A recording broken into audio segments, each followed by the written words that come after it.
Namo Bhagavate Vasudevaya. Om Namo Bhagavate Vasudevaya. Om Namo Bhagavate Vasudevaya. Jai. A gente começa aqui com Cícero Maharaj e Jai. Então ele fala: eu gostaria de saber mais sobre a posição da mulher na sua tradição. As mulheres também podem praticar, orar, demonstrar sua devoção. Essa Maharaj começa: quem é mulher aqui no mundo material pode não ser lá no reino superior. E quem é homem aqui pode não ser homem lá. Então já começou assim. Então, ou seja, o corpo é só uma vestimenta na realidade, né? E a gente acaba se identificando muito com essa vestimenta. Então, nós pensamos, somos homens, somos mulheres, né? Somos indianos, somos brasileiros, enfim. Mas a coisa não é por aí. Ou seja, esse é o conceito do arrancara. Né? Agora, a alma ela tem claro, ela tem uma vestimenta mental, né? E também isso acaba se expandindo, né, para a nossa vestimenta corporal. Porque, por exemplo, se você pensa que se você é uma mulher, se você pensa que é um homem, se você pensa que é um homem, aí vai chegar um momento que você vai se transformar num homem. Assim, não, claro, talvez você não consiga, ou talvez você consiga de alguma maneira, com alguns, sei lá, hormônios, operações, não sei, uma coisa assim. Você pode migrar para aquilo que a sua mente queria. Entende? Então, na realidade, nós nascemos com essa identidade sexual, mas isso significa carne e mente. É só isso, carne e mente. Você tem um monte você tem um invólucro, né, material aí. Você também tem a sua mente, né? Então, na realidade, a gente fica um pouco meio indeciso, ou seja, qual vai ser a nossa identidade no mundo espiritual. Essa deveria ser a nossa indecisão. A gente deveria projetar mais para o mundo espiritual. Porque, por exemplo, você pode ser um shaka, pode ser um amigo de Krishna, você vai ser, né, no mundo espiritual, você pode ser uma gopa, uma manjari, também no mundo espiritual. Claro, a gente entende que a alma ela é feminina no sentido que, ela é dominada por Krishna. E Krishna é o Purusha, ou seja, Krishna é o masculino. Então isso sempre vai existir, ou seja, isso é uma coisa que vai perpetuar devido essa projeção espiritual. Ou seja, o que eu quero dizer é que aqui a gente pode ter valores, né, assim como masculino, feminino, dominante, inclusive, por exemplo, uma mulher pode também ser dominante. Ou vocês acham que não? O que você acha? Pode ser dominante. Pode. E aí você pensa assim, quem manda mais, o homem ou a mulher? Bom, sei lá. Então tem uma história. Que num reino, né? Um reino, e aí nesse reino começou a correr um boato lá pro rei, né? O rei era meio assim, machão, né? E aí começou a criar um boato que as mulheres mandavam nos homens nesse reino. Aí o rei, ele não concordou muito, falou, como é isso, as mulheres mandam os homens aqui?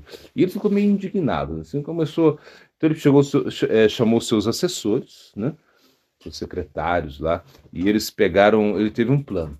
Então ele pegou uma carroça, né, cheia de galinha, encheu uma carroça cheia de galinha, e pegou vários cavalos de raça. Então aí ele começou a sair no reino, assim, e começar a analisar. Ele com seus seus ministros, né? Tinham pessoas assim que eram muito espertas em analisar a psicologia humana, e junto com o rei. Então eles iam na casa de alguém assim, olhavam, entravam assim, faziam uma certa visita. Quando eles percebiam que a mulher mandava, eles davam uma galinha pro cara. Assim, toma galinha. Assim, era uma forma, uma punição. Assim, uma coisa assim. E aí foi fazendo. Então ele foi percebendo que no reino as mulheres mandavam mesmo. Então todo mundo começou a ganhar galinha assim. Então ele foi em cada casa e dava galinha, dava galinha, dava galinha. A carroça de galinha já estava diminuindo, só tinha poucas galinhas ali. Uma coisa assim. Até que ele chegou na casa de um cara, assim, de uma família, e aí de repente ele viu um cara assim muito másculo, assim, muito dominante, assim, parecia dominante. Dominante, assim, uma pessoa dominante. Então ele chegou ali e ele foi lá, ele começou a conversar com o cara, eles analisaram, e do jeito que ele falava, enfim, ele falou assim, nossa, aqui parece que um homem manda aqui. Parece que o homem manda. Ele falou, não, traz o. Vamos. Ele falou pro cara assim, ó, eu dei galinha, destruí galinha o dia inteiro, eu já tava cansado de dar galinha. Eu queria dar um cavalo, você realmente. Parece que você é dominante, você manda aqui na casa. Ele falou, vem cá, eu trouxe vários cavalos aqui. Agora, pode escolher escolhe um cavalo para você levar. Né? Aí tinha cavalo branco, preto, mangalá não, árabe, sei lá o quê, e vários cavalos assim. Aí o rei falou assim: qual cavalo que você quer? Ele falou: peraí, querida, qual cavalo? Qual cavalo você gostaria? Aí o rei falou: ah, pera, toma galinha. Assim, o que eu quero dizer é o quê? É que existe na própria mulher existe também esse aspecto de dominância. Por isso, por exemplo, quando você ora o Senhor Shiva, você vai pedir o quê? Para eliminar a sua vaidade masculina. Imagina, então, e as mulheres não precisam orar? Precisam orar também. Porque essa vaidade masculina que é o grande problema, esse sentido de querer controlar, né? Isso a mulher também tem. Não é só o homem que tem. Claro, o homem pode dizer que o homem tem mais, eu até concordo. O homem tem mais, assim, e como a gente gosta de brincar, né? Se as mulheres dominassem o mundo, imagina se tivesse agora uma lei que só as mulheres iam dominar o mundo, né? Só as mulheres iam ser as governantas do mundo, uma coisa assim, presidente. Aí as guerras iam ser guerra de flores, uma coisa assim, né? A gente brinca assim, né? Não sei se seria assim, mas talvez fosse melhor. Eu acho que a sensibilidade feminina vai mais por esse lado aí, esse lado um pouco da compaixão. Eu acredito nisso, assim, porque quando a gente vê o masculino, a gente vê como essa, enfim. Mas o que acontece é o quê? É que dentro do plano superior, ou seja, no plano espiritual, a mulher ela tem uma facilidade maior do que o homem. Por quê? Porque a mulher ela está mais próxima da identidade de serva, de espiritual. Ou seja, internamente, ser mulher é muito melhor, assim, do plano de vista, assim, do ponto de vista, perdão, do ponto de vista interno da alma, porque a alma é feminina, a qualidade da alma é feminina, ou seja, ela tem que ser subjugada nesse sentido, né? E do ponto de vista externo, a mulher leva desvantagem. Por quê? Tem a lua, na verdade. Aí tem um problema aí. Tem antes da lua também. E tem depois da lua, eu não sei. Eu sei que tem. Se você vê, a mulher ela tem fases, né? Essas fases. Não é que ela é assim como linear. Né? A mulher ela não consegue ser linear. Ela tá bem, tá mal, tá bem. Tá. Essa é uma coisa assim. E isso atrapalha um pouco a vida espiritual. Por quê? Porque você precisa de mais estabilidade. Então, nesse sentido, a mente da mulher, porque como ela é regida pela lua, parece, não sei, que a lua rege a mente, e a mulher era isso, são 28 dias, a lua tem um ciclo, a mulher tem um ciclo aí, não sei explicar direito, mas a mulher ela tem as suas variações, a gente entende isso. Uma hora ela está muito feliz, uma hora ela aquela coisa que não tem, né?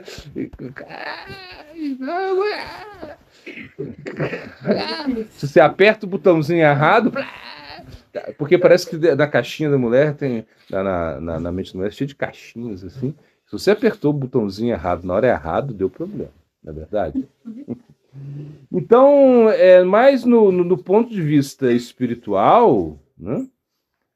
A mulher ela tem mais facilidades, isso que eu estou dizendo, assim, ou seja, da rendição. E a gente vê isso, por exemplo, a mulher ela pode ser mais rendida ao guru, né? Ela pode ser assim, ela pode ter mais submissão ao guru. E aí, quando a gente fala de submissão, a submissão da mulher, a mulher tem que ser submissa. Peraí, submissa a quem? A, a, ao idiota lá? Não, não está fazendo nada? Não, ela tem que ser submissa ao aspecto espiritual. Então, ela tem mais facilidade de seguir o marido, de seguir, no caso, seguir o guru. A devoção da mulher ela é mais potente que a do homem. Então, as escrituras falam isso. Que a mulher tem mais facilidade para devoção, porque tem mais facilidade para seguir as coisas. Já o homem, ele tem mais facilidade para quê? Assim, o homem é regido assim, o homem é como o sol, uma coisa assim. A mulher é como a lua, que tá, né? Uma hora tá lua cheia, uma hora tá minguante, outra hora tá, né, nova, outra hora tá uma coisa assim, decrescente. É minguando, enfim, ela tá, e aí, a lua tá aí, tá. Já o homem, não, o homem é como o sol nasce no mesmo horário. É o mesmo horário que ele vai nascer, todo dia. Hoje, será que o sol vai atrasar, gente? Ah, não sei. Sei lá como é que ele está hoje. Não, o sol é o sol. Ele tem atraso. E você sabe que o sol ele vai se pôr naquele mesmo horário. Independente de qualquer coisa. Por exemplo, você vai nesses países nórdicos, não sei. Aqui, ó, a gente tem uma experiência de na Bielorrússia, no verão, que hora que o sol se põe? No geral? No geral, só às 9 horas da tarde. 9.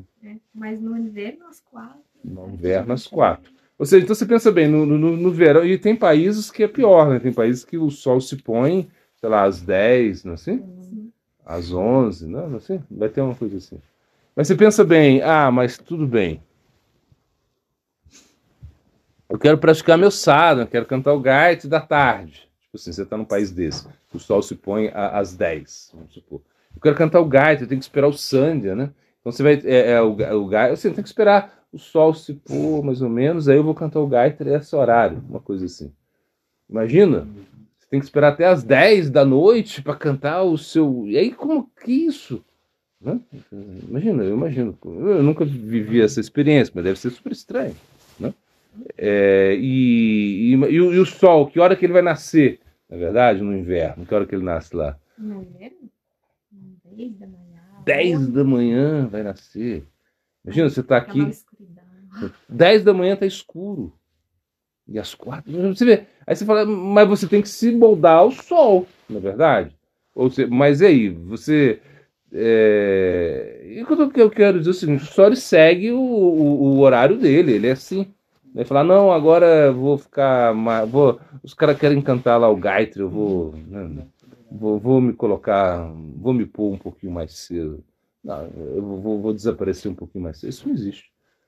Então é isso, ou seja, o sol, assim, como eu falo, o sol. Então o homem ele tem essa facilidade, assim, sei lá, de repente, você pensa na renúncia, ou seja, é mais fácil para o homem renunciar do que para a mulher, é verdade, assim, mas não que não existam mulheres que sejam renunciantes, existem, são poucas, mas existem, né? Como, por exemplo, existem mulheres guerreiras que foram à guerra, existe, mas são poucas, né? Não é que a mulher. Então, essas diferenças, né? Aqui, só pra gente. Depois vai continuar aqui. Amanhã talvez a gente continue, não sei. Mas o que? É que a mulher, internamente, ela tem mais facilidade pela devoção, pela rendição, pela submissão ao plano superior. E no aspecto externo, ela tem mais dificuldade pela mente, pelo próprio corpo, aí, essas transformações aí hormonais, não sei. E o homem vai ter mais facilidade. Internamente ele tem mais dificuldade? Tem, porque ele é assim, você vê o homem tá lá e tá praticando, de repente ele cria um negócio na mente, não, porque o guru disse, não concordo não, porque o Bhakti é otorgado, não é inerente, blá, blá, blá, blá, blá, blá. E aí, intelectualmente, ele começa a questionar muito o guru, uma coisa assim, pode acontecer, e a gente já viu acontecer isso, e de repente, vaidade masculina. Você acaba ofendendo o guru, e aí perde tudo. Imagina. Você não quer se submeter a um aspecto superior. Então, o homem ele tem essa dificuldade. Ele pode ser, ele não quer só, ele não é tão simples. assim, intelectualmente, nos processos também, né, de você... então, às vezes, ele fica chateado porque levou uma bronca do guru, coisas assim. Então, externamente, o homem tem algumas facilidades, mas internamente a mente e esse desejo assim, sei lá, de dominar pode atrapalhar muito. O conforto pode atrapalhar a nossa vida devocional? Eu acho que sim. Por exemplo, o que eu acho que você não deveria ter é sofá. Tipo assim, não tenha sofá na sua casa. Elimine o sofá. Porque o sofá é uma coisa assim que você senta lá e você como... Não é verdade? É aquela coisa assim, vai te tirar o ímpeto. Imagina, então você tem, sei lá, tem umas almofadinhas no chão para você sentar. E já está meio assim, acostumar a sua perna a ficar, né, aí na postura da prática. O sofá é uma coisa, eu acho que sofá e pantufas. Pantufa é aquele chinelo fofinho, assim, sabe? Chinelo fofinho. Eu acho que não deveria ter nem sofá, nem pantufas. Porque realmente é uma coisa assim, porque imagina, você está indo, é uma guerra interna que você está tendo todo dia. Então, quanto mais simples você for, melhor. Então, o conforto, eu acho que ele atrapalha, deixa você muito, sabe, é uma coisa assim. Claro, eu acho que alguma coisa. A segurança é diferente. Né? Por exemplo, a casa tem que ter a segurança, né? Uma segurança, o carro tem que ter. Ele tem que ser confortável também, eu acho. Não é que, então vou andar de Jeep. Não, peraí. Vou andar de, sei lá, de Fusca até São Paulo. Não, é meio estranho. No sentido que o conforto, quando ele está relacionado à segurança, eu acho que é uma coisa muito boa. Conforto e segurança juntos, assim. Mas é uma coisa assim que você pensa o quê? Que desde o início da sua vida você precisa de disposição para praticar. Né? A gente vê a nossa devotinha aí, mais nova aqui, que é a Ananda.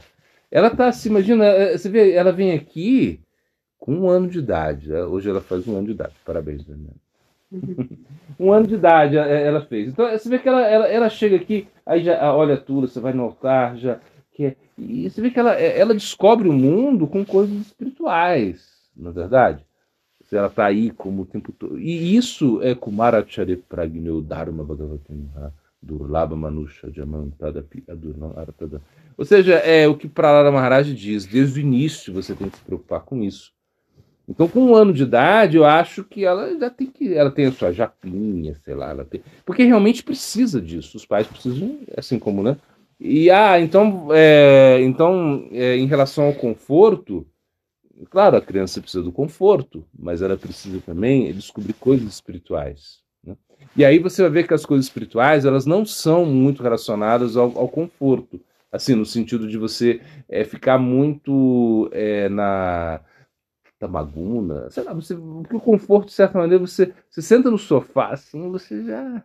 Ou se tá tudo. Por exemplo, o pessoal fala assim, por que a janela nunca fecha aqui? Por quê? Será que ela estragou? Não, ela não estragou. Mas eu brinco, ela só fecha abaixo de 0 grau. Mesmo quando tá chovendo, assim, eu prefiro não fechar e deixar. Porque eu não quero esse conforto. Claro, em algum momento talvez eu tenha que fechar. Mas eu prefiro me agasalhar mais do que e deixar a janela aberta para quê? Porque esse vento que corre, esse arzinho friozinho, sei lá, ou mesmo que seja na chuva, é uma coisa que te leva a agir, né? Ou seja, se você quer tudo fechadinho, eu penso, não, isso é estranho. Então sempre, quando a gente morava, a janela era aí, né, onde a gente passa aí, ela sempre ficou aberta, assim, né? Nunca teve tanto problema. Ou seja, o que eu quero dizer é o seguinte, é que você precisa ter um certo estímulo para praticar. E talvez o conforto te deixe mais para baixo. Tô falando que você, claro, você vai ter um celular, pode ser o melhor celular que tenha, porque é para a tua vida espiritual o celular. Imagina, o celular você vai assistir às lives, você vai, sei lá, de repente você trabalha. Hoje em dia, então você pode ter um celular melhor, tenha um celular, tenha um bom carro, não tem problema, tenha uma boa casa. Mas é tudo como relacionado mais à praticidade e segurança. Quando você coloca muito conforto na coisa, muito conforto, você acaba indo para baixo, né? No sentido que te leva a uma certa inércia. O conforto ele vai mais para inércia mesmo. Você está muito confortável. Então, o que Krishna fala? Eu não gosto de amantes cômodos. Cômodos. Ele fala isso. Então, por exemplo, quando já pensou? Quando o Krishna toca a flauta, as golpes, é Krishna, é Krishna. Então elas vão sair. E elas saem assim, ou seja, aí a Gopi fala assim, não, vou ficar no sofá assistindo programa, não sei lá o que, vou ficar... Não, a Gopi não vai falar isso, ou seja, e elas vão até contra os seus próprios maridos, ou seja, claro, é um lila, a gente entende isso, né? Os maridos, eles são iludidos, no Ushva Lilamani explica que os maridos, eu achei muito legal isso, porque é uma explicação assim, que eu nunca tinha visto, né? Eu nunca tinha lido o Ushva Lilamani, que é um livro assim, mais difícil também de se ler. Mas ele fala o quê? Ele fala que Yoga Maya, ela faz com que os maridos delas, das Gopis, né, não desconfiem que elas estão saindo. Primeira coisa, não desconfie. Segundo, quando elas saem, aí é criado uma Maya, ou seja, Maya Gopi, uma coisa assim. Não tem Maya Sita, né? E Sita não foi tocada por Ravana, né? Ravana tentou sequestrar Sita, e quando ele leva Sita, não era a Sita verdadeira, era Maya Sita, era uma forma de Sita. A Sita verdadeira ficou aonde, gente? Dentro da geladeira, não, dentro do fogo, Agni. Então, tanto é que no final lá, quando Rama quer provar a castidade de Sita, ele faz ela entrar no fogo. O fogo tá lá, ela entra no fogo. Porque imagina, tu não tava falando mal, mas a esposa do rei ficou lá, foi sequestrada. Naquela época era complicada a coisa, né? E o pessoal não queria saber se foi sequestrada ou não. O que eles pensavam é o quê? Que Ravana tocou em Sita. Isso não rolou nada, mas não importa, ele tocou em Sita, porque Ravana ele nunca, imagina, a Sita era a mulher mais bela do universo. Era uma coisa assim, sei lá, Miss Universo, assim, ficou para trás, era uma coisa assim. E Ravana sequestrou ela. E quando ele deixou lá ela lá no palácio, lá, ele deixou ela com umas servas, assim, ele quis dar conforto para ela, né? Quando te lê o Ramayana, você vê, ele tá um monte de presente, um monte de comida, porque ele queria o quê? Que ela cedesse. Ele não queria fazer a força. Ele poderia, né? Claro. Imagina. Mas ele não era tão demoníaco assim. Imagina, porque ele não queria, sei lá, fazer uma violação, estuprar, então não era essa a ideia. Ele nunca pensou nisso. Ele pensou que em algum momento ela ia ceder para ele. Essa é a ideia. Imagina. E ele tentou e Sita, o que ela fazia? Ela comia pouca coisa. Mas isso era Maya Sita. Ela comia frugalmente, ela não queria se vestir belamente. Assim, ela estava rejeitando mesmo Maya Sita, que era o reflexo da Sita verdadeira.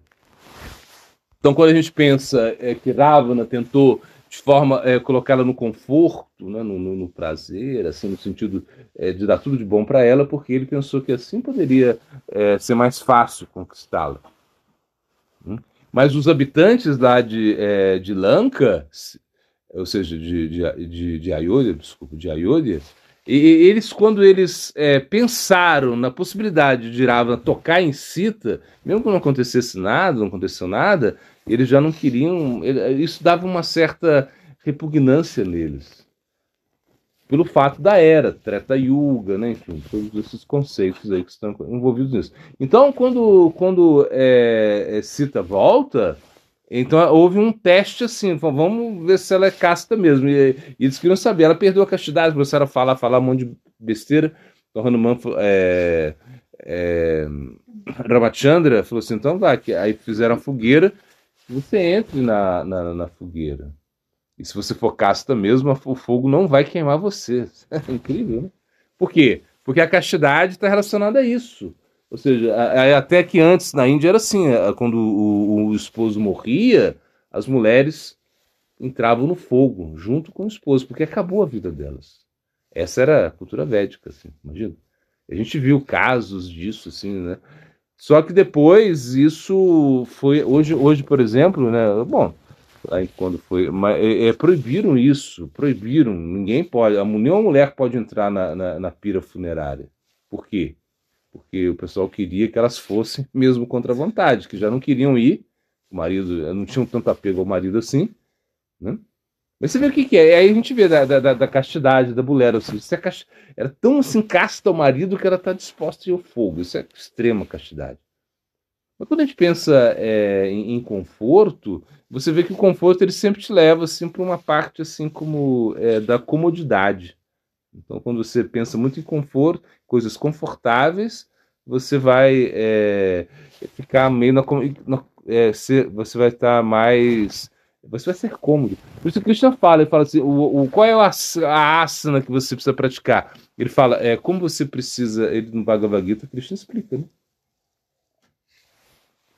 O assento do praticante, que não pode nem ser muito alto, nem muito baixo, nem assim, uma coisa assim, né? Você não pode ser muito mole. Você vai meditar no sofá, vai cantar japa na cama macia, no colchão de água, não vai conseguir. Você mesmo já vai entender isso, né? Então a gente precisa de um certo estímulo, eu penso. Ou seja, você precisa de um estímulo para poder praticar. E se você não tem estímulo para praticar, porque o conforto você está cheio de, como rodeado de confortos, você vai ver se vai ser mais difícil. Se a prática não é tão fácil assim, se você coloca muitas coisas para você realmente que causam distração, né? E é o que Krishna explica, a inteligência de um transcendentalista. Vyavasatimika Buddhi Ekaiha Kurunanda Bahushaka Ryanantascha Buddhayo Viveshainam. Então ele fala que a inteligência de um transcendentalista é como muito aí, focada. E a inteligência de uma pessoa materialista é ramificada. Então, o conforto eu acho que ele pode atrapalhar um pouco. Eu acho que pode. Agora, como eu falo, o conforto com segurança é válido. Para facilitar a nossa vida, você tem um banho quente. Se você tomar um banho frio todo dia nesse frio, nossa temperatura, você pode ficar doente. Se você fica doente, você vai atrapalhar a sua prática. Então, um banho quente é bom. E quando você vê o Haribat Vilas, ele fala que o banho quente, o banho morno, né? Não quente, mas morno, ele purifica mais do que o banho frio. Você fala, o que é isso? Eu pensei que era o contrário. Não, você toma um banho frio, é bom, mas o banho quente ele é mais purificador, assim. Então você vê que e aí a gente não vai. É claro, eu não estou falando que a gente é contra o banho frio. Eu gosto de tomar um banho frio, né? Nadar na cachoeira, assim, frio, eu gosto. Porque tira do conforto também, né?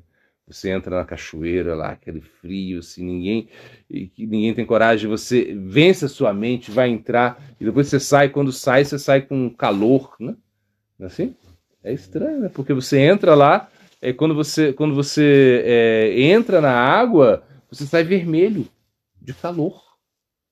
Tudo doido. Porque aí, tá, mas claro, se você ficar muito tempo, aí você vai ter uma hipotermia, né? Vai virar pinguim. Mas se você entra um pouquinho, sai, um choque assim, é bom também. Então, por isso, o banho frio também, ou seja, um contato com água fria, vale a pena para tirar você do conforto um pouquinho, claro, dependendo da saúde, enfim, tem tanta coisa aí que a gente pode poderia falar. Mas eu acho sim que o conforto pode atrapalhar, se você não souber usar. Tem que saber usar. Então, sempre isso, é relacionado à segurança e à praticidade, não à comodidade.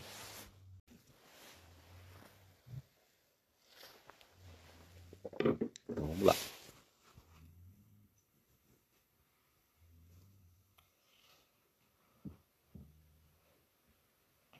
Então, vamos passar abaixo do Guru Budarmos.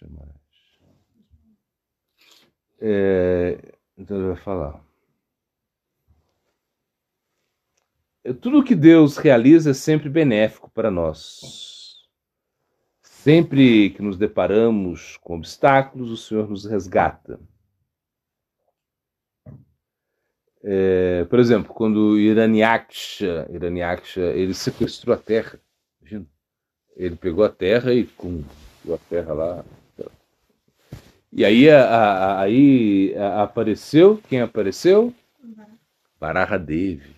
Devi apareceu. Por exemplo, quando Prahlada Maharaj tinha tantos obstáculos, imagina que o seu pai era tão demoníaco, Hiranyakashipu, e quando queria matá-lo, quem apareceu? Nrsimhadev. Você vê que os obstáculos podem também trazer algo de bom na nossa vida. E, por exemplo, quanto mais obstáculo você tem, mais você tem que cantar, mais você tem que praticar. Por exemplo, quando a coisa fica difícil para você, o que você vai fazer? Vai chorar, vai ficar lamentando? Não, você vai cantar. Você vai cantar, você vai orar mais. Por isso, o Bhaktivinoda Thakur falou uma coisa assim que eu fiquei muito impressionado, nunca esqueci. São essas coisas que você lê e você não esquece, sabe? Uma vez eu vi também que Nietzsche ele falou uma coisa muito interessante.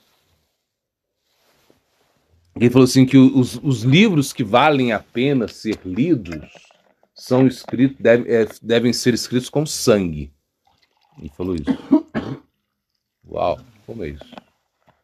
É que realmente, se você entende o que o momento que o escritor escreveu esse livro. Por exemplo, tem um... eu esqueci o nome. Mas é um escritor que é famoso, assim, não tão famoso, não é o Paulo Coelho. Mas ele foi preso, assim, não sei, uma coisa assim aconteceu, que ele foi preso. E ele era um escritor, e ele foi preso, né? Estava lá na cadeia. E ele escrevia o livro, e ele começou a escrever um livro. Só que ele não deram, como ele era escritor, né, além de estar na cadeia, não deixaram. Ele pediu, por favor, será que eu posso ter um papel e caneta, sei lá, uma coisa assim, para escrever meus livros? Tá na cadeia, não é o melhor lugar para escrever na cadeia? Acho que não tem, né? Tipo assim, sei lá. E ele pensou, e ele falaram, não. Aí como quiseram punir, ele falou, não, sem caneta, sem papel para ele. E aí ele arrumou um jeito, não sei como foi o jeito lá, e ele escrevia assim com um pedaço de pau e arrumou umas folhas, não sei como, eu não lembro muito bem. Eu sei que ele escrevia e sangrava a mão, uma coisa assim. Era uma coisa difícil. Assim. E ele acabou que e ele sentiu muita inspiração com isso. Assim. Ele estava escrevendo e estava fluindo. Aí quando o pessoal ficou com pena dele, deram papel e caneta, ele foi escrever, ele disse que perdeu a inspiração. Então, aí quando o Nietzsche fala dos livros escritos com sangue, esses vale a pena ler, ou seja, no sentido que é que quando uma pessoa escreve um livro, que é um livro assim, sei lá, uma coisa assim que sai de alguma dificuldade que ela tem, de alguma situação assim tão complicada, então isso tem alguma coisa por trás disso. Né? Então, o Bhaktivinoda Thakur, o que ele falou que me impressionou foi que ele falou, eu amaldiçoo a saúde. Ele falou isso, imagina. Eu achei interessante isso, até pouco, né? Ele fala que quando ele estava com a saúde boa, o Bhaktivinoda Thakur tinha uma saúde meio delicada, parece. A gente vê na biografia dele várias vezes que ele ficou doente. Ele fala assim, quando eu tô saudável, eu me esqueço de Krishna. Quando eu tô doente, eu tô mais conectado com Krishna. Isso é o que o Bhaktivinoda Thakur fala. Então, normalmente, quando a gente pensa que os obstáculos, eles podem nos ajudar bastante. Esse é o ponto. A gente não tem que ter medo dos obstáculos. Né? Quando você tem um obstáculo, é uma coisa boa. Assim, claro que ninguém quer ter obstáculo, né? Você queria que tudo fosse, né? Aí, Disneylândia. Mas os obstáculos, eles vão aparecer. E muitas vezes eles precisam aparecer. Por exemplo, quando os devotos da ISKCON, né, ou seja, eles, Sua Maharaj Prabhupada partiu e ele deu essa instrução que os devotos da ISKCON deveriam se refugiar em Sri Maharaj para dúvidas filosóficas. Né, assim. E eles falaram, Então essa foi a instrução do Swami Maharaj Prabhupada. Quando tiver dúvida filosófica, meu irmão espiritual, Sri Maharaj, você pode consultar com ele. Ele é muito... Ele é meu Siksha Guru, imagina. Quando vocês tiverem algum problema assim, de procedimento, de fazer as coisas, ritualística, para ritualística, ele falou que Bhaktivedanta Narayana Goswami Maharaj não tinha muito contato com o Swami Maharaj Prabhupada, ele pode ajudar. Tanto é que foi Bhaktivedanta Narayana Goswami Maharaj que fez o Samadhi, deu o Samadhi, né, para o Swami Maharaj Prabhupada, ele pediu para ele. Então eles foram lá, eles tiveram muitos problemas, assim, problemas com os gurus tiveram problemas, porque eram muitos gurus e eles tiveram problemas, eles deixaram até de ser gurus, assim, sei lá, sannyasis, eles tiveram muitos problemas. E aí eles eles compararam um pouco, fizeram essa comparação. Quando o Prabhupada Bhaktisiddhanta ele partiu, também houve muitos problemas aconteceram na Gaudiya Mata. E agora também na ISKCON, com a partida do Swami Maharaj Prabhupada, problemas também apareceram. Então eles compararam isso. E Swami Maharaj, na sua visão muito incrível, uma visão bem, né, o Tama, né, ele disse... aí ele citou esse exemplo de Jesus e Judas. Né? Então o que ele fala...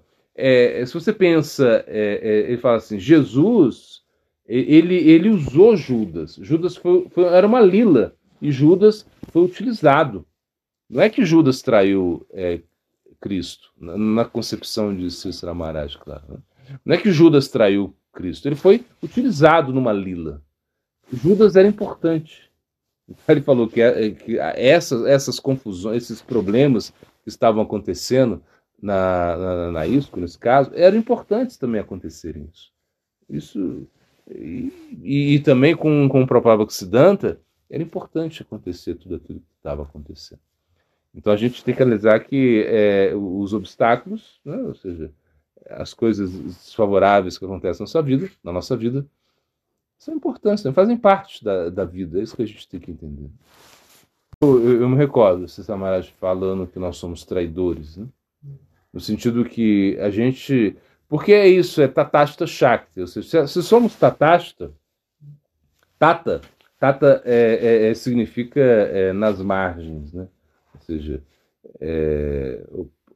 na praia, uma coisa assim. E você tem atração tanto pela água e pela areia, uma coisa assim, pelo seco e pela água. Isso é Tatashta, né? Esse limite. Agora, o Tatashta, quando ele fala você sente atração, você é traidor, por quê? Porque você sentiu atração pela matéria, você sente atração pela matéria, então se entende o quê? É que você realmente não consegue, ou seja, nós não conseguimos ser atraídos por Krishna, pela Swarupa Shakti de Krishna, ou seja, esse é o problema. A gente não consegue. A gente fica muito apegado às coisas materiais, ou seja, a matéria ela te dá um retorno muito rápido, tipo assim. Né? Você vê o que a matéria tem, você olha e você pode calcular, e você pode manipular a matéria para o seu prazer, ou seja, isso é uma coisa muito incrível dentro do plano da inteligência material. Você poder desfrutar de uma maneira muito sofisticada. Entende? Então, na realidade, nós estamos sofisticando muito o nosso prazer. E isso é um problema sério, quando você sofistica muito o seu prazer. Por quê? Porque o seu prazer está sendo nutrido pela sua inteligência. Então a traição ela começa com essa atração pela matéria mesmo, como explicou Sri Maharaj. Eu me lembro que ele disse, somos traidores. Né? E porque na realidade nós estamos traindo a nossa posição constitucional. Imagina, como se você esquecesse quem você é mesmo. Então por isso ele muitas vezes ele falou, nós somos os nossos... Você é o seu pior inimigo. O meio ambiente não vai te fazer tão mal quanto o teu mundo interno. Imagina. Antakarana, Manas, Buda e Ahankara, ou seja, a inteligência, a mente, o falso ego, eles vão te fazer muito mais dano do que o mundo externo. O mundo externo, as coisas que acontecem, sabe, a política, sei lá, a política nacional, as guerras, sei lá onde, isso vai causar um certo transtorno aí na sua vida, tudo bem. Mas o Antakarana aí, ou seja, esquecer que você tem Chit, que você tem uma consciência, que a consciência precisa prevalecer na sua vida, isso é muito mais problemático. Então, nesse sentido, a traição está relacionada a você realmente não entender quem você é. Aí que está a traição. Então, de certo, como a gente viu lá na Bíblia, né? Que Adão, né?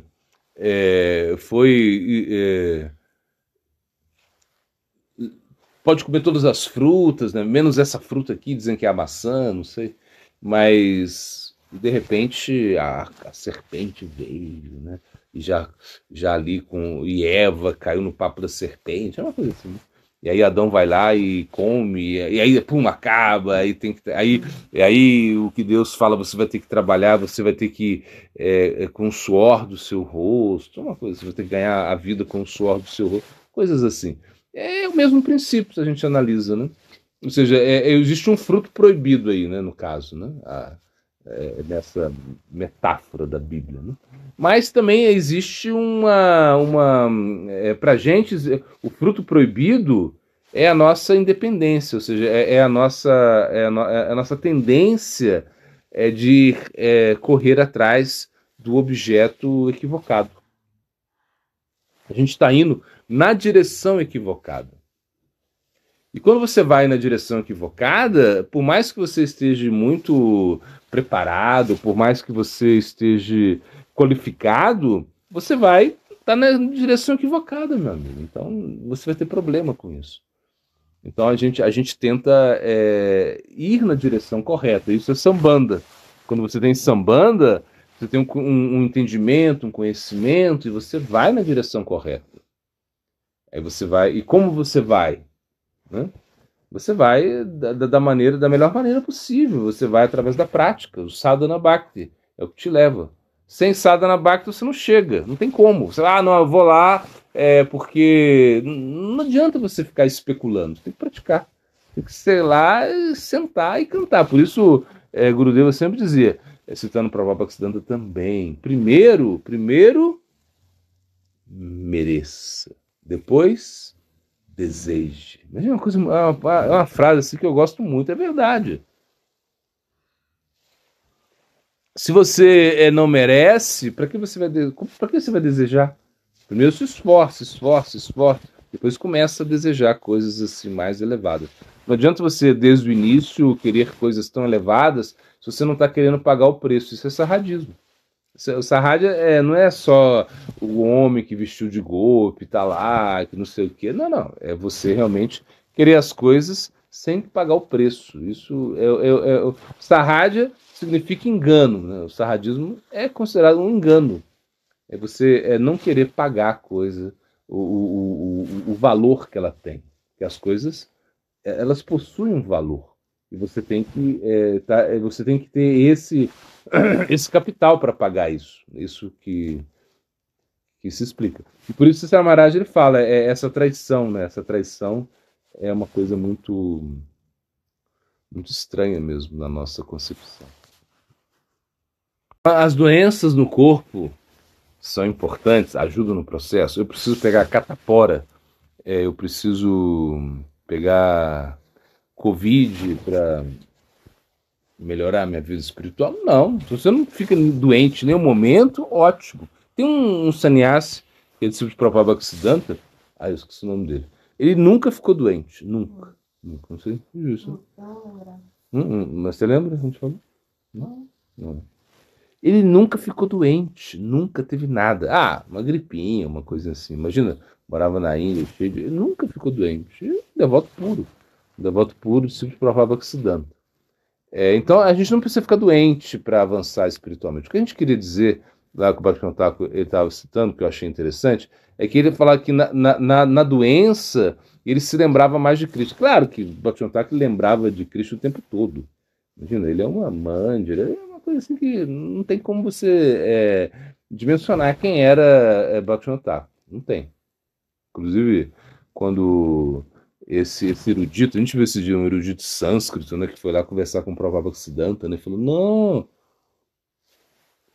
eu conheci Bhaktivinoda Thakur, eu estudei Bhagavad Gita com ele. Aí ele falou, não, você nunca conheceu Bhaktivinoda Thakur, você nunca estudou Bhagavad Gita com ele. Ele ficou assim, ele falou assim, não,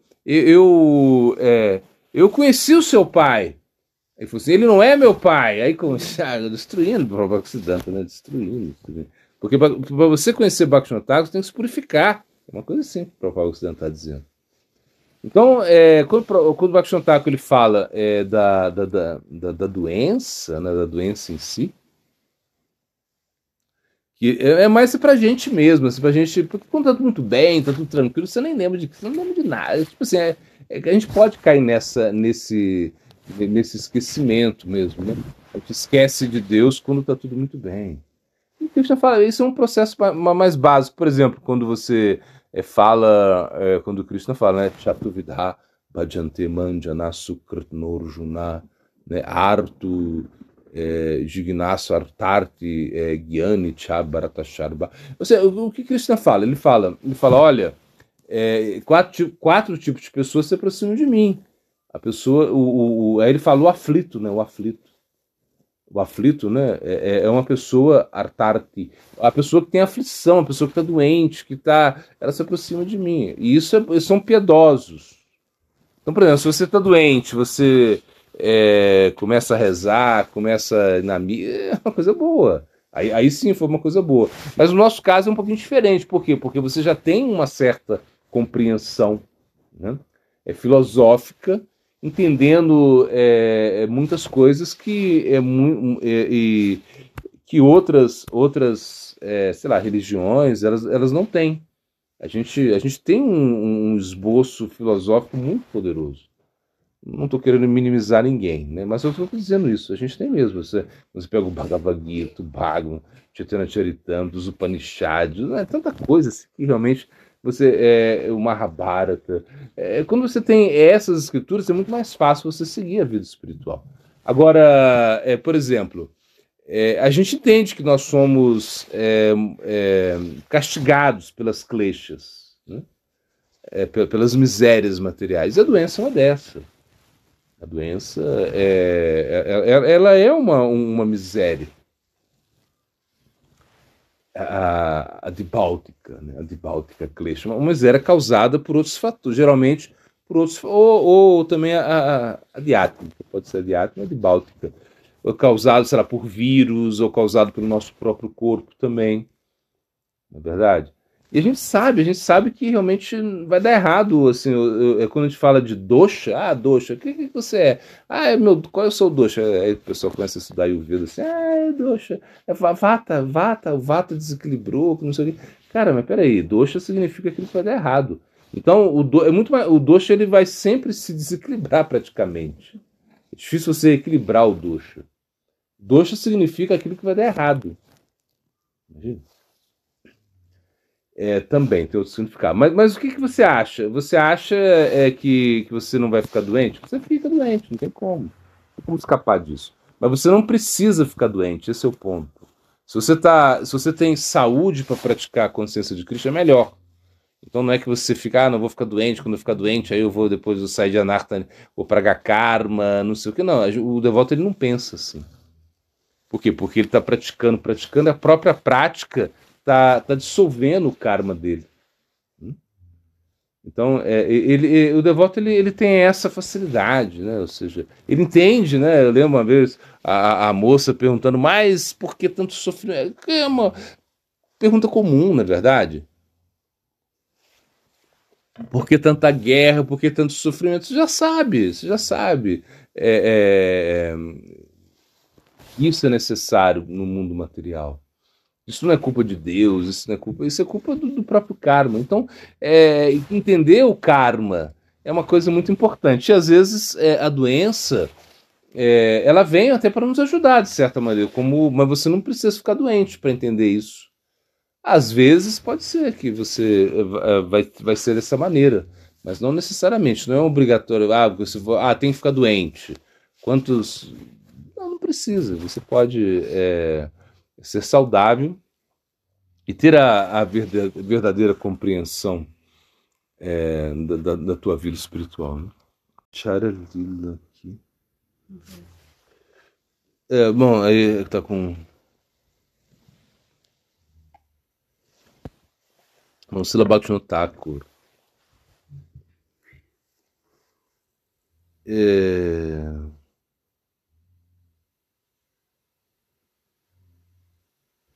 Bom, existem três tipos de devotos de acordo com as suas inclinações. Devotos que executam principalmente boa conduta, né? Achar. Devotos que enfatizam a pregação, prachar. E devotos que estão que fazem as duas.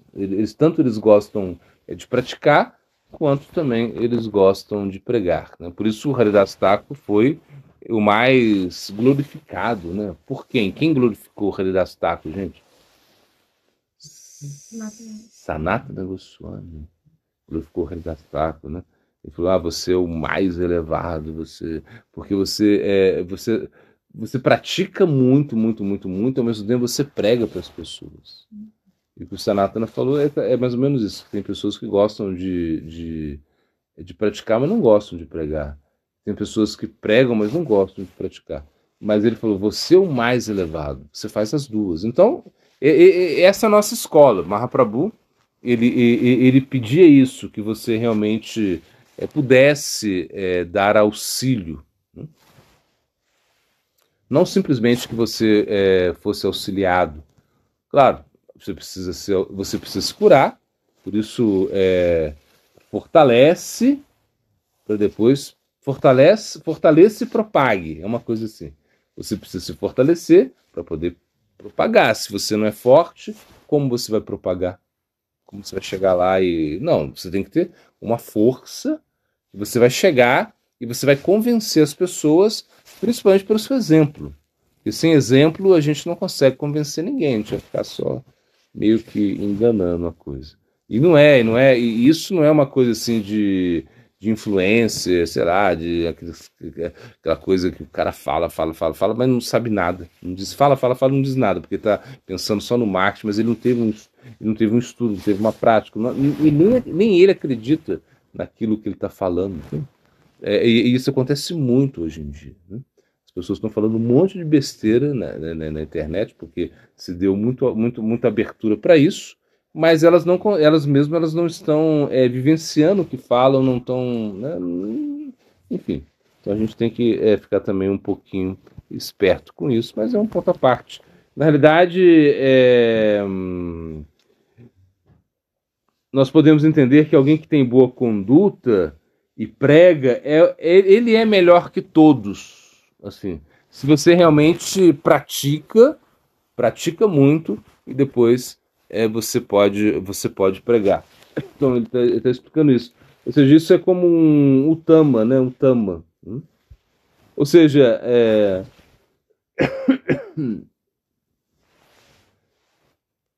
aquele devoto que apenas executa boa conduta é um madhyama, intermediário. E um devoto que apenas prega, ele é um canista. Imagina? Está falando isso, Baixão Taco, né? Quem prega, só prega, esse é um canista, porque está falando, mas ele não tem uma realização. Já o devoto intermediário, ele executa. Ele executa as coisas.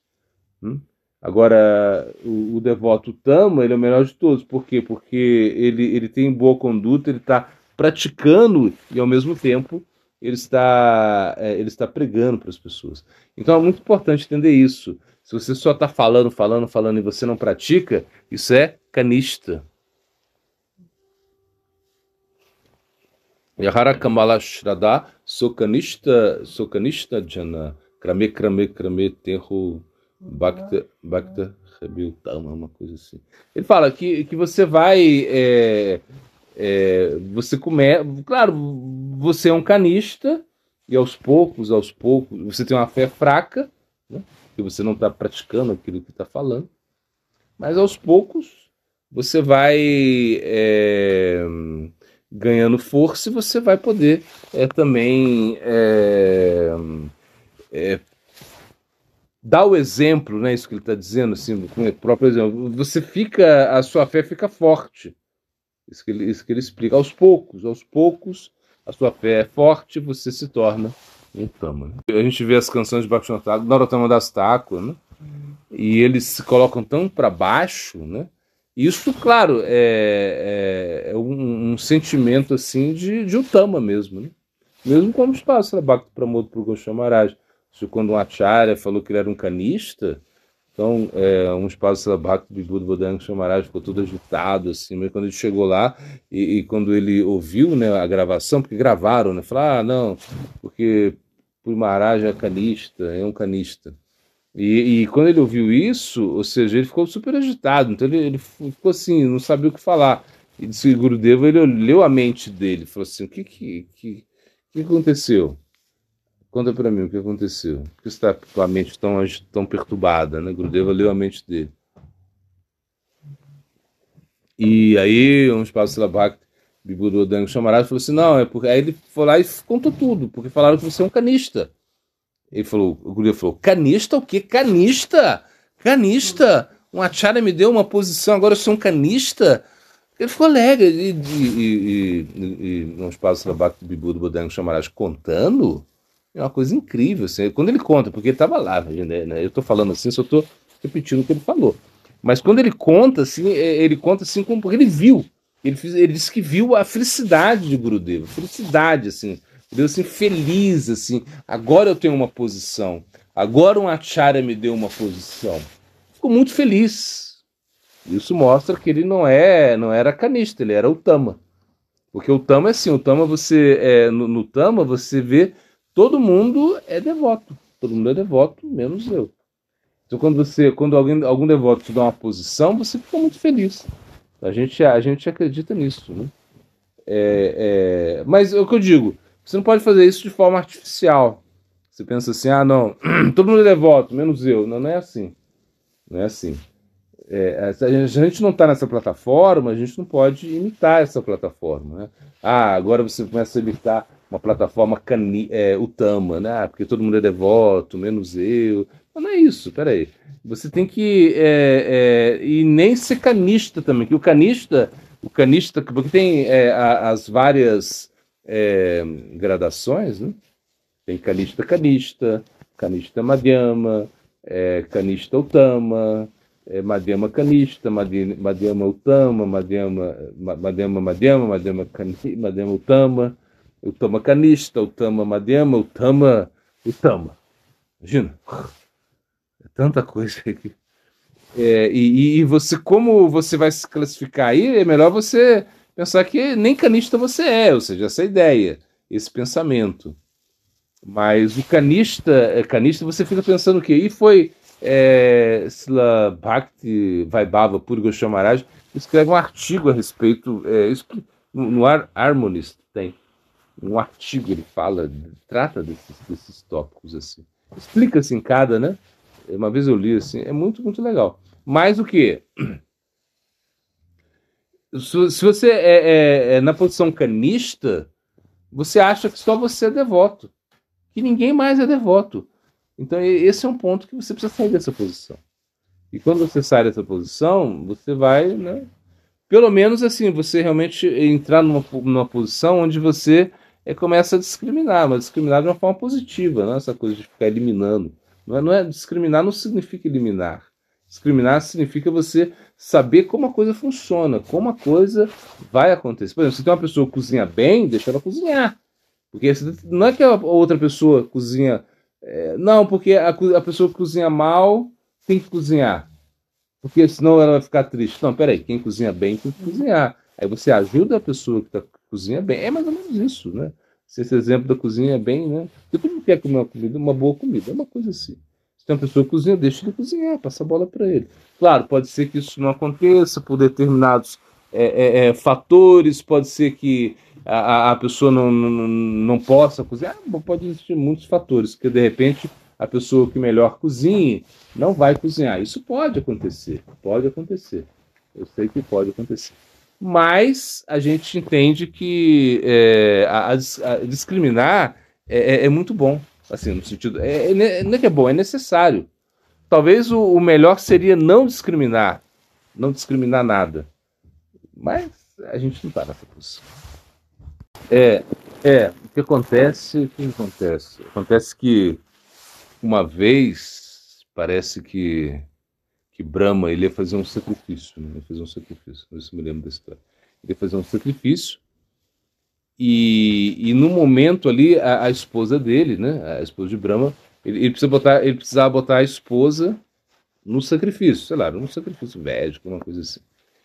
E só que, sei lá, aconteceu que a esposa não estava, a esposa de Brahma não estava. E aí ele vai ele desce lá em Vrindavan, né, e pega uma golpe, sequestra uma golpe.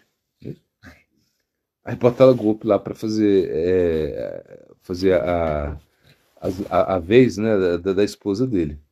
Então nesse momento como ela casou com o Brahma, né? Então, na verdade, o pessoal de Vraja ficou bravo, assim, porque imagina, vai lá, sequestra uma menina. Porque naquela época também, os semideuses eles tinham como fácil acesso à terra, né? Eles estavam sempre, né? Você viu, né? Indra veio, não sei mais quem, os semideuses sempre estavam aí presentes, né? E nesse momento, como Gayatri casou com Brahma, então se explica que ela se tornou, sim, ela se tornou a esposa de Brahma, e daí é Gayatri, e isso é o Brahma Gayatri. Né? Ou seja, então se diz que o Brahma Gayatri ele é a fonte de todos os outros Gayatris, o Brahma Gayatri. Então do Brahma Gayatri que sai Gopal Mantra, que sai Kama Gayatri, que sai... Bom, todos os Gayatris eles têm como origem no Brahma Gayatri. E que sim, e que essa esposa, a esposa de Brahma, ou seja... Mas parece que... Não sei, eu não lembro da história, mas parece que Brahma ele quis recompensar isso, né? Aí fez com que... ou seja, eles iam ser recompensados. Parece não, Brahma, acho que Krishna quer recompensar isso, e aí também é um dos motivos aí para que a Lila acontecesse. Eu não lembro muito bem da história, não. Mas sim, é isso mesmo. Ou seja, Gayatri, como ela foi raptada por Brahma, ela se tornou esposa de Brahma, e daí que vem Gayatri, ou seja, isso é que eu já escutei também. Tá, o que você está falando dessa imagem aqui, né? Da Gurudeva, que ele tá em meditação, não é isso? E ele está oferecendo aí, né? Oferecendo flores, parece, flores aí, para uma golpe aí, né? Determinada golpe. E isso é uma meditação, claro, a Gurudeva está em Madhura Rasa, né? Pulastya, Mandir, uma coisa assim. O serviço dele é coletar flores. Né? Então é que essa pintura aí representa a própria meditação dele. Ou seja, quando ele estava cantando o Santo Nome, ou cantando os Gayatris dele, sei lá, o Santo Nome principalmente aí ele via isso, ele já percebia o serviço dele. Então ele como uma Manjari, ele já estava como dentro do serviço eterno dele, entende? O cidadão dele. Não, é Dácia, mas só que é Madhurya, entende? É Madhurya. Porque, na verdade, esse é o Dasya Prema. Quando a gente pensa no Dasya Prema, ou seja, que você serve com prema, né? Você serve em prema, você serve. Só que você Dasya. O Dácia você nunca deixa o Dácia, entende? Você está sempre, mesmo que você esteja em madura raça, existe o aspecto de Dácia também, entende? Ou seja, se você está em Shakaraça também tem Dácia. Você está servindo, você vai servir. Por exemplo, os vaqueirinhos, eles estão servindo Krishna. Quando, por exemplo, Radharani quis, quando Krishna lá em Javat, quando Radharani quis, quando Krishna, perdão, quis estar com Radharani, isso era de dia, né? Então ele chama quem para ajudar ele? Subalo, Subal Shaka. Ele fala assim, vem cá, vai lá e tenta arrumar esse encontro com ela. Aí Subal fala, não, tudo bem, quando anoitecer, eu vou lá. E Javat é como local onde mora o sogro e a sogra de Radharani, entende? E ali tá Jatila, Kutila, a família tá ali. E aí o Subalo falou, não, mas como a gente vai arrumar um encontro de dia? Não tem como. Isso é como um absurdo. De dia não tem jeito. Aí Krishna falou assim, olha, se você não arruma isso, Subalo, eu vou morrer. Eu vou morrer. Aí Krishna, ou seja, aí Subhashaka vai lá, porque viu que Krishna estava falando sério mesmo, e ele vai, né? E ele chega lá, e aí Jatila, e como ele tinha uma ligação com a família, né, do sogro de Radharani, e ela falou, o que você quer? Eu estou com muita sede. Ele vai lá beber água. Quando ele vai beber água, ele vê Radharani, então ele começa a fazer gestos assim, né? Preciso falar com você, uma coisa assim. E aí ele consegue falar com Radharani, fala, Krishna quer encontrar com você de qualquer jeito. E não pode ser à noite, tem que ser agora. E Subal, ele é muito parecido com Radharani, né? Assim, as feições de Subal Shaka é muito parecido com o de Radharani. E Radharani fala assim, aí Subal fala assim, vamos trocar de roupa, né? Ou seja, a gente troca de roupa e você sai, né? Com as minhas roupas. Mas aí coloca um pano assim, né, na cabeça, né? Para se disfarçar melhor, né? E fala que você que você está levando um bezerro e que sou eu. E Radharani foi. Ou seja, um serviço que Subal Shaka fez para Krishna. Então, Shakya tem também Dácia. Né? E Madura, então, imagina. Krishna, ele quer estar com Radharani. E Radharani, imagina, ela saiu aí, deixou a. Não, deixa. Ele está fazendo o servicinho dele. Caçou um ratinho. Está feliz com ela, né? Com ela. Então, por exemplo, Radharani, ela quer servir Cristo de qualquer jeito. Servir, mas é imadura, entende? E quando ela fala para Chandravali, quando ela fala de Chandravali, porque tem uma rivalidade. Então, com Chandravali, ela fala assim, olha, se ela conseguisse servir como eu sirvo, não tinha nenhum problema. Ela não consegue, coitadinha, não consegue. Chandravali não consegue fazer o que eu faço. Então, eu vou fazer.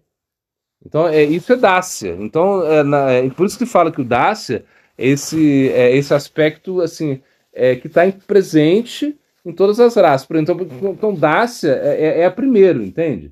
É Dácia. Aí tem Vatsalya, o Shakya. Bom, e aí tem Madhurya, entende?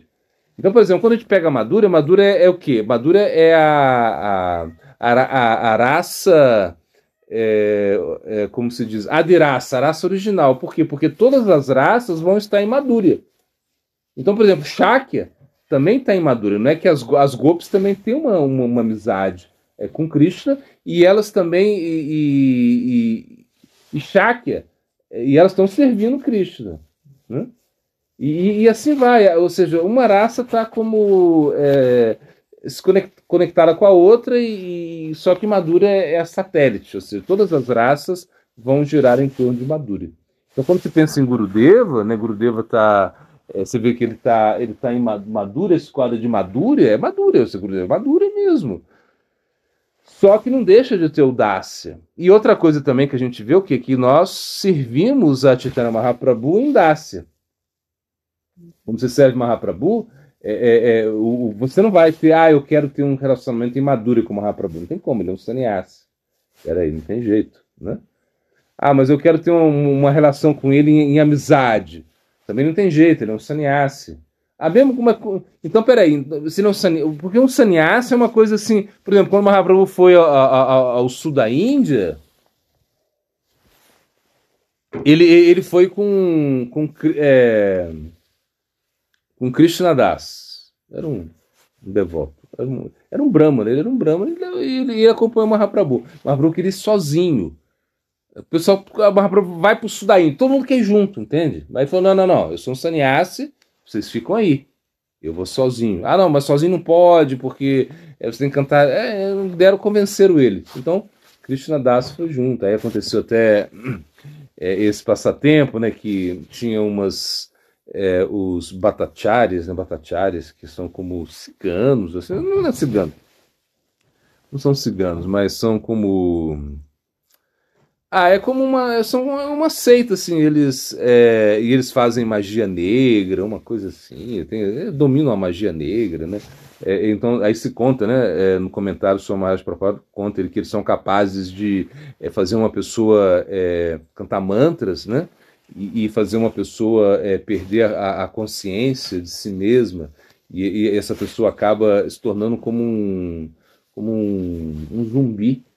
E aí você consegue controlar essa pessoa e faz o que quiser com ela. Uma coisa assim. Eles eram capazes de fazer isso, dominar a mente das pessoas.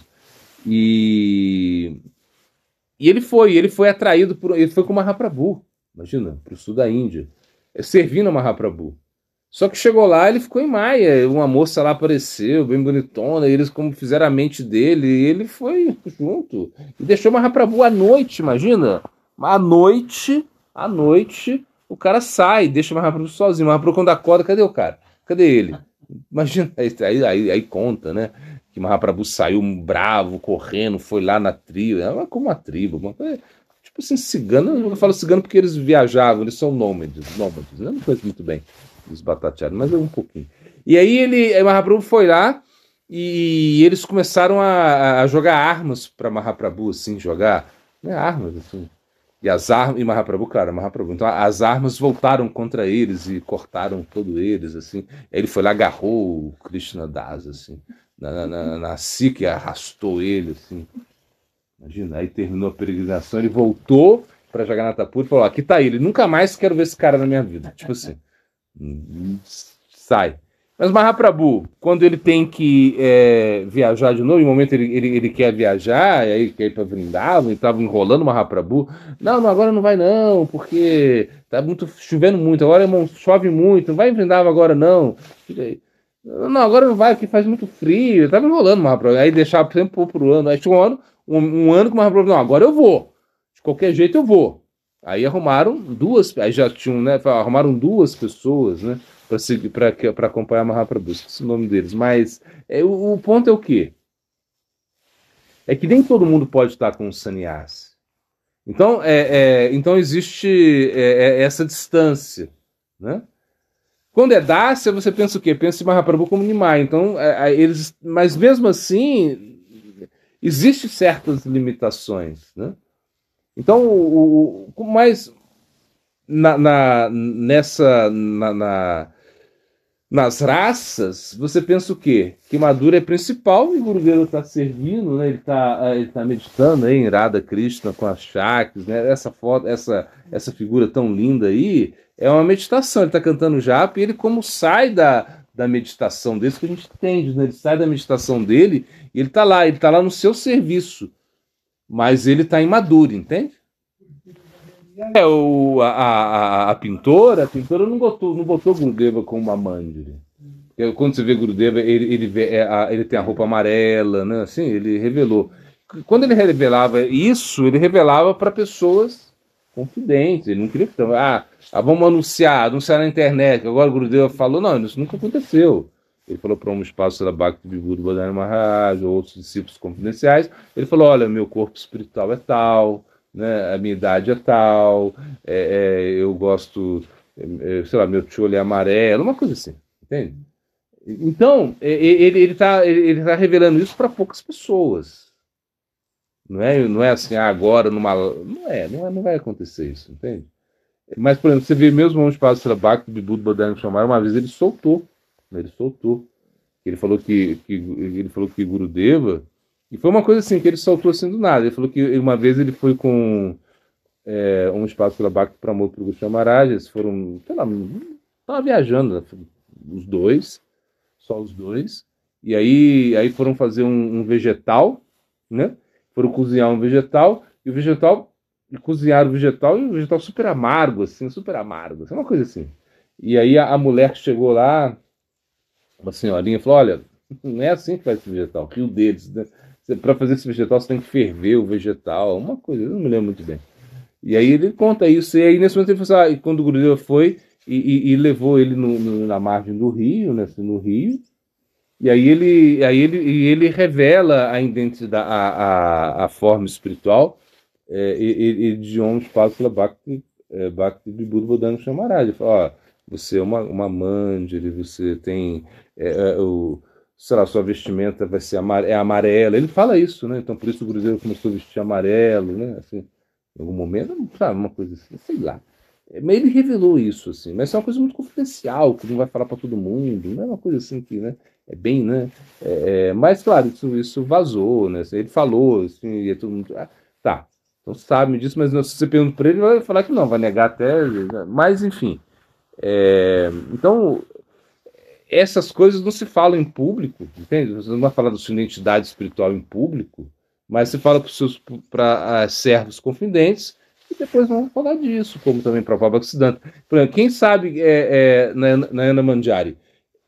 Imagina, quem descobriu isso? Foi a inteligência artificial que ficou sabendo que Prabhupada Bhaktisiddhanta é Narayana Manjari, que ele tem o sari dele é azul, sei lá, com estrelinha amarela, que tem 12 anos, né, que canta, serviço a cantar. Não, ninguém na inteligência artificial, não foi ela, foi o próprio Bhaktisiddhanta que falou para alguns discípulos, né? Aí, de repente, em algum momento, o discípulo fala para outro, assim, Então, por exemplo, quando se pinta aí, não tem ela como, não tem Gurudeva como uma Mandira aí, não tem. Mas tem ele na mente servindo com o seu Sadakadeha, com o seu Siddhadeha, na verdade. Mas tendo o seu Sadakadeha também, tem?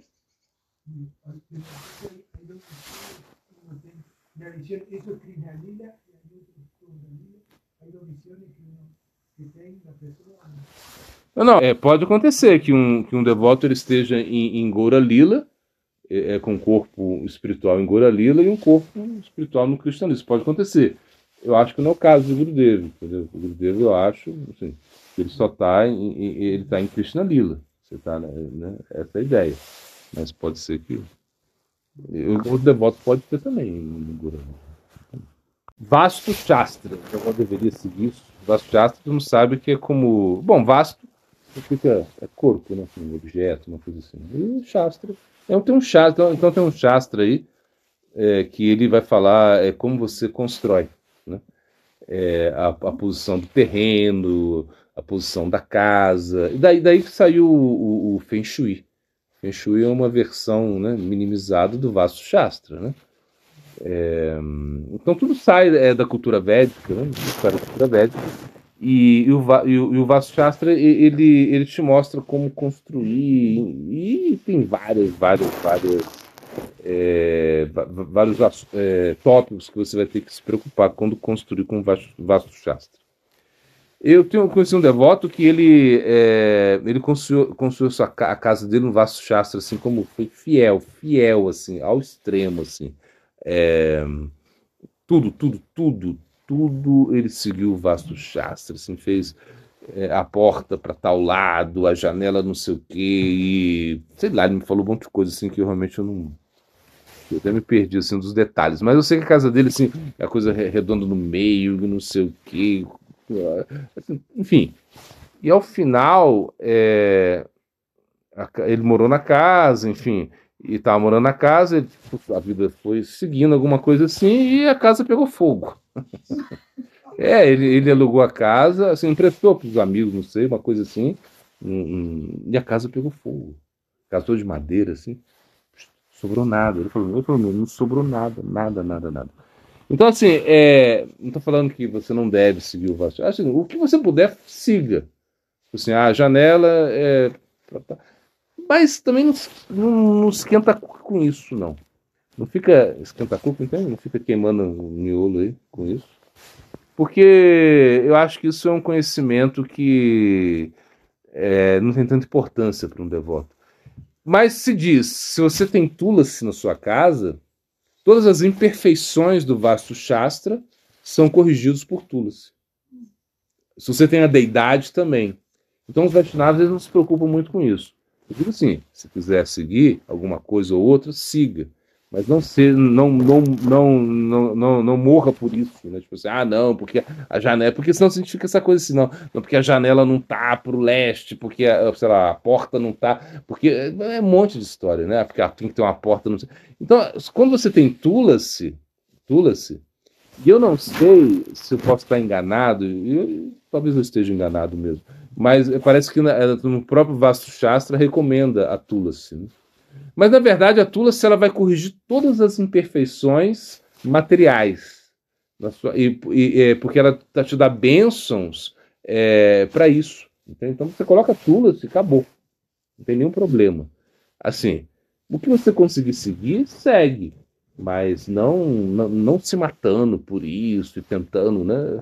Eu vi isso, eu estou falando esse exemplo aí. O devoto fez, mas ele seguiu assim ao pé da letra, e a casa se queimou, não sobrou nada, nada, nada. Eu lembro, a casa bonita, toda de madeira.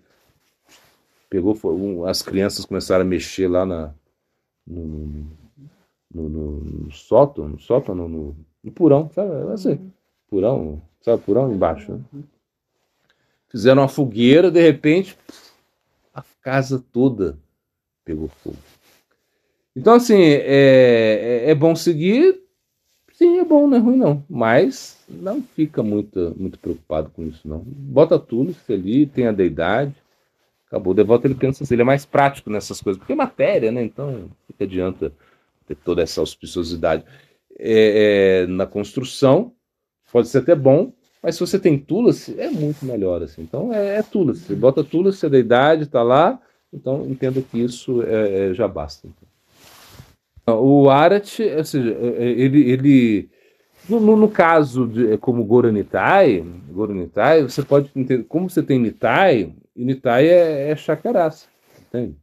E em Chakarasa, inclusive, assim, Chakarasa você faz Arat assim, quando já é mais claro também, você pode fazer. Porque, por exemplo, o Mangalarati, você faz nesse momento que é escuro, porque é o momento que Radha e Krishna estão acordando, entendeu? Então eles estão acordando. Ou seja, eles acordam e tem que voltar para casa, porque senão vão descobrir tudo, né? E Vrindadevi está acordando eles, e é o momento que você vai, e tem toda essa meditação, então é importante seguir esse momento. Já o Chakarasa, em Chakarasa, ele pode ser depois do Mangalata, não tem problema. Assim, depois desse horário, por quê? Porque entende que porque Goranitai é Chakarasa. Você vê, na Índia, você foi na Índia, você viu muitas deidades de Goranitai lá? Porque o Swami Maharaj Prabhupada, né? Que estava em Chakarasa, né? Você não vê muitas deidades de Goranitai, né? É, tem, não estou falando que não tem. Mas assim, na nossa Gaudia, a predominância é Mahaprabhu, né? Radha Krishna, né? É assim a nossa predominância. Por quê? Porque isso é uma coisa mais de Madhuri, entende? Madhuri. Então a maioria, na nossa linhagem, a maioria dos acharyas são de Madhura Rasa. Mas em Chakarasa, ou seja, quando você adora Goranitai, você você poderia fazer também mais cedo, não tem problema. Não tem problema. Mas tem um espaço aí que eu estou te dizendo, que você fazer mais tarde, por quê? Você pode fazer mais tarde porque os vaqueirinhos é a hora que eles já estão, eles já acordaram, entendeu? Então é a hora, então em Chacaraça, assim, quando você faz Chacaraça puro, se você for assim fiel seguidor de Chacaraça, você fazer o Mangala só quando amanhece, entendeu? Assim. Não estou falando que é o seu caso, mas eu digo assim, isso tem abertura para isso também. Mas o que você pergunta é melhor fazer do que não fazer. Aconteceu alguma coisa, você atrasou, é melhor fazer que não fazer. Como eu tô falando, como é Gorunitai, não tem tanto problema aí. Mas mesmo que se fosse, sei lá, Radha Krishna, sei lá, se você fizesse isso pela manhã, é melhor, porque do que aconteceu alguma coisa, ficou doente, sei lá, é melhor fazer quando amanhã é fora do horário. É melhor fazer fora do horário do que não fazer, entende? É muito melhor. Igual, por exemplo, a época da idade precisa acordar, aí ela precisa ser adorada, entende? Então você tem que. É melhor fazer do que não fazer. Claro, siga o horário que você segue, que pode ser antes do amanhecer, não tem problema. E até é melhor mesmo, não tem nenhum problema. Mas pelo serviço ou situações assim do dia a dia, você pode fazer fora do horário, não tem problema. Vansidade de Maharaj, ele tinha a idade de Guru Nitai e Irada, né? Gadadra. Não, Guru Nitai e Gadadra. Sim. Não pode, não tem problema. Ou seja, é porque na realidade, quando você pensa Guru Nitai e Gadadra, o Panchatattva está junto, não é verdade? Ou seja, você pensa Gadadra e não tem problema nenhum, não tem nenhuma raça-bácia nisso, né? Guru Nitai e Gadadra estão juntos. O que não pode é Radha, Krishna e Nitai. Tem que ter altar, né, separado. Né? O Nishinra também, altar. Assim, né?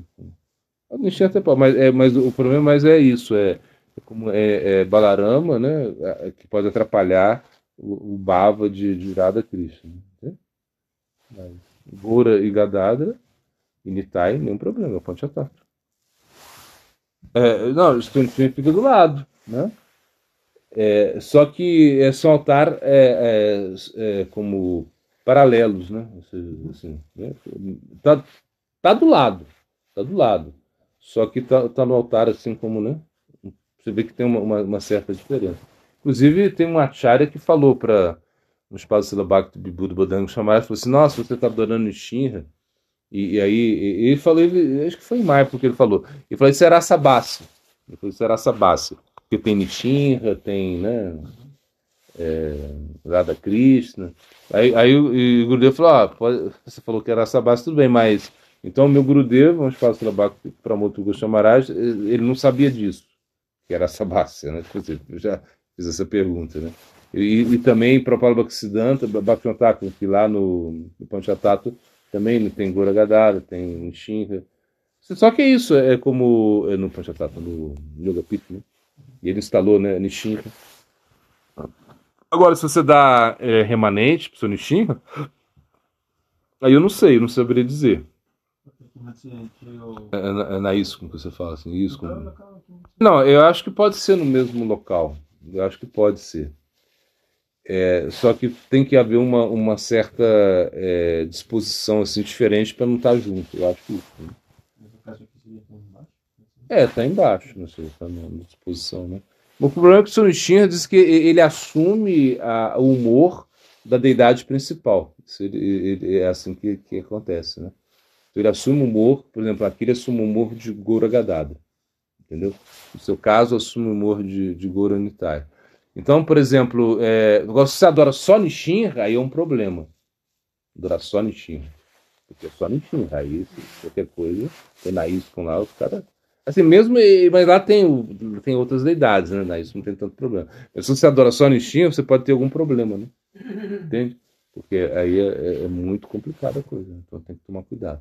Mas, então eu acho que o ideal seria fazer, na hora de oferecer para o Sonishinra também, assim, a preparação para ele. Não sei como é que eles fazem aqui, né? Fazem isso. Não, preparação não. Mas também não sei se... porque também, né, enfim, a deidade principal é Guru Gadada. Mas você pode... Assim, é meio complicado isso, porque eu não saberia dizer assim ao certo como se faria. Essa coisa do remanente, que eu não sei se é certo, por exemplo, você dá o remanente para o seu Nishinra. Não sei, mas quando você oferece os incensos, tudo, não, tudo bem. E a prachada também. Então, assim, você fala no arte. Eu não sou, nunca fui pujar, nunca entrei muito nisso, né? Mas por isso eu não sei dizer. Mas, por exemplo, pro Sr. Shiva, né, você vai dar os remanentes, né? Aí pro Sr. Shiva, eu não sei se isso estaria, mas se você, talvez se você oferece para, então eu talvez isso seja mais claro na minha mente. Se você oferece para Gora Gadada, é como se você tivesse oferecido para Nishinga. Tipo assim, entende? Uma coisa assim, né? Penso isso, mas eu não sei dizer não. Assim, com certeza não, porque eu nunca fui pro Jari, assim, nunca estudei isso, então não saberia dizer.